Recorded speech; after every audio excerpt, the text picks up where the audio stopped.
దేవుడికి స్తోత్రం. హల్లెలూయా.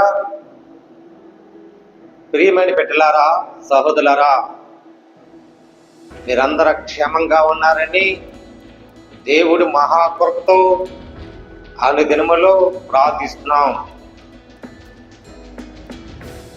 ఎక్కడ ఉన్నా, ఏ దేశములో ఉన్నా, ఏ ప్రాంతములో ఉన్నా దేవుడు మీ పక్షముకు ఉన్నట్లుగా సజీవులై క్షేమం కోసం ఉండాలని అని దినములో కూడా ప్రార్థిస్తున్నాం.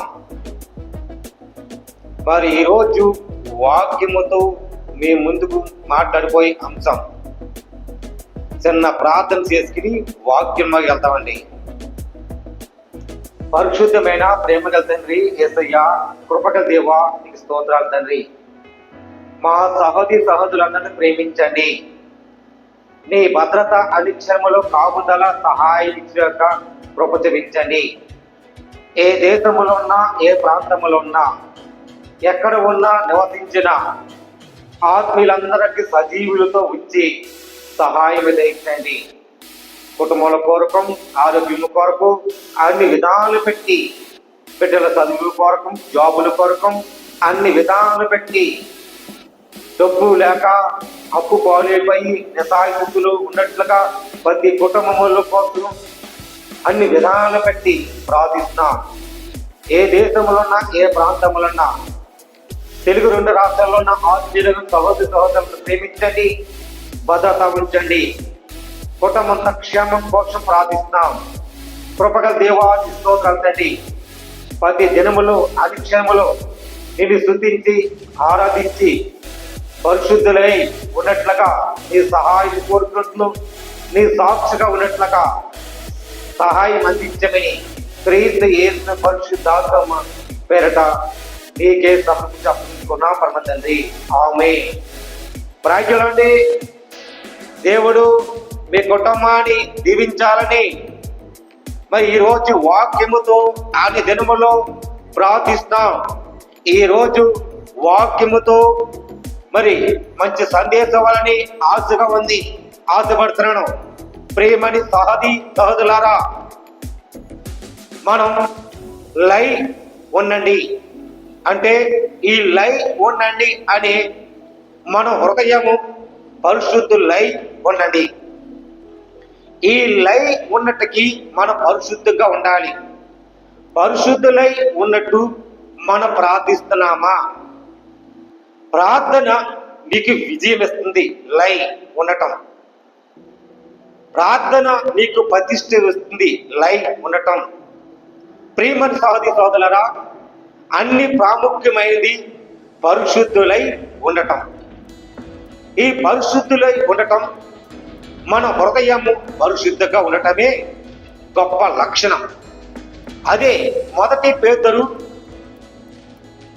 1:14 వచనగలుగుతామండి.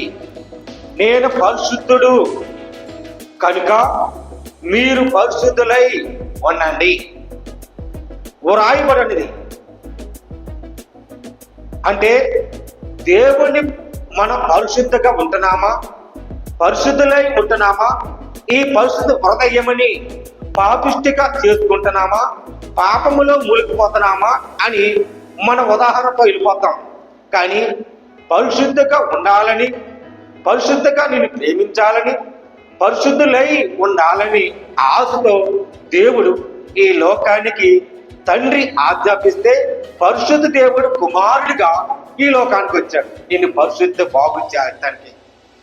ఏ పాప అయినా, ఏ రోగి అయినా నిన్ను పరిశుద్ధులై ఉండటానికి. ప్రియమని సహోదరులారా, ఒక టైంలోనూ మనం పరిశుద్ధులుగా లేకపోవచ్చు.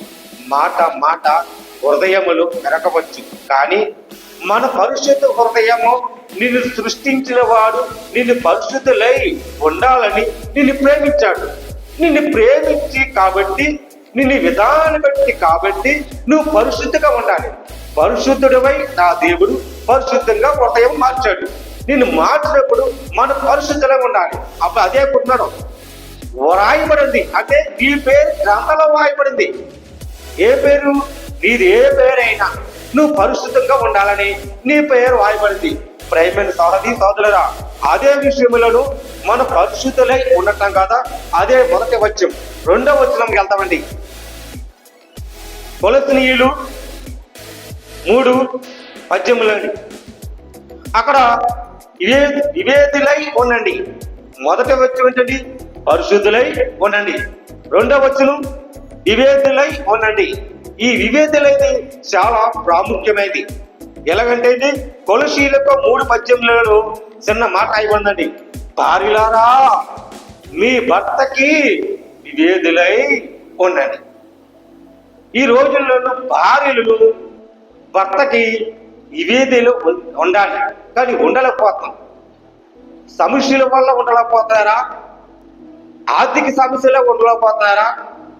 సమాజం మరి వాగ్దానం పెట్టుకుని దేవుడు నీకు ఇచ్చాడు. ఆ వాగ్దానం నెరవేర్చినట్లుగా నీ భర్త అంటే నీ శిరస్సు లోబడలై వివేదులై ఉండాలి. నీ భర్త లోబడి ఉంటే నీ కుటుంబం ఇంటికి దీపం. నువ్వే ఇల్లాలుగా ఒక స్త్రీగా జ్ఞానవంతురాలై తన ఇల్లు కట్టుకుంటుంది. ఎలా కట్టుకుంటుందండి? భర్త లోబడి ఉండాలి. భర్తలు వివేదులై ఉంటే ప్రభువు నిన్ను బట్టి యుక్తవక్తులుగా అంటే నిన్ను ప్రేమించిన బట్టి భార్యలుగా నిన్ను ఉంటాడు. స్త్రీ గుణవంతురాలుగా ఉంటాడు పెట్టి నిన్ను ప్రేమించాలని వచ్చాడు దేవుడు. ప్రేమని పెట్టారా? 2 విషయాలు చెప్పాడు. అదే విషయంలో 3వ విషయానికి వెళ్తామండి. సంఖ్యాకాండము 15:39 ఉందండి. పతిష్ఠులై ఉండండి. ఇది చాలా ప్రాముఖ్యమైనది. ఫస్ట్ ఏంటంటే పతిష్ఠులే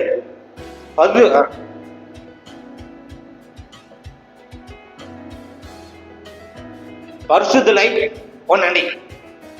అలాగే